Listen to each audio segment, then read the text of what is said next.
Like this generation that's brought up, all they want to do is have date nights. And so when they get on the mimbar and they talk about how a husband and wife should be like with each other, they don't know how to give advice. They don't know how to talk to these people. No, I'm not worried at all. I rely on God, Allah.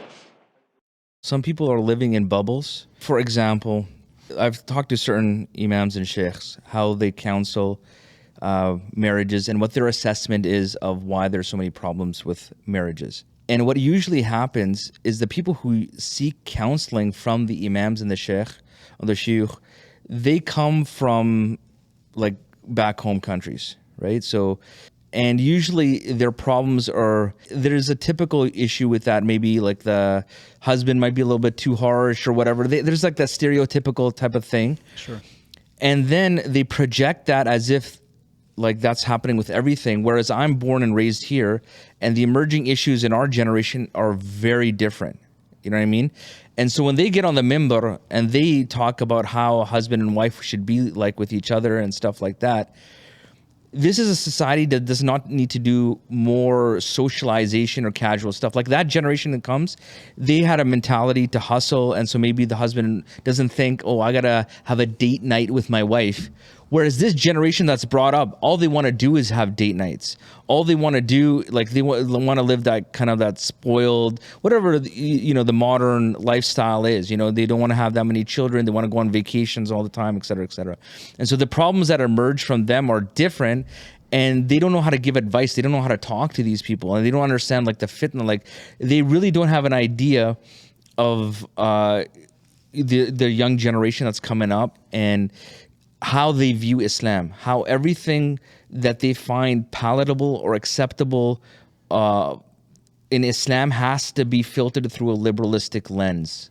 You know what I mean? So they don't understand the extent of that. I feel with some of our, I'm not talking about the online dawah scene because they're coming from a younger generation, but I'm talking more about like the imams and scholars, especially coming from many of our back home countries. I agree. I agree. And to even take that further, I find there's perhaps even as you said earlier, there is without a doubt a disconnect, right? And that's why I believe, and Allah subhanahu wa ta'ala knows best, that the best one to do the job is someone who's very familiar and aware of the culture.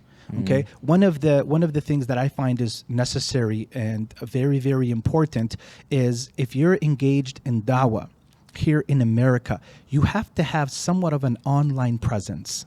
Not because you want to waste your time, not because you want to scroll through and you have nothing better to do with your time, but it's because that's where trends are being developed. That's where minds, ideas are being shaped. That's where everything is being shared, is online.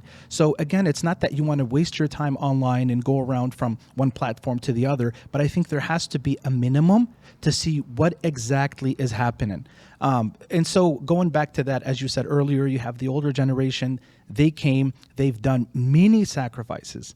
Right? The father is out working from sunrise to sunset. The mother is at home taking care of the children. And you have the newer generation. They want to do things somewhat different, right? And I think it is our job as imams, mashayikh, to try to curb that, right? And to try to guide them to the best of our ability.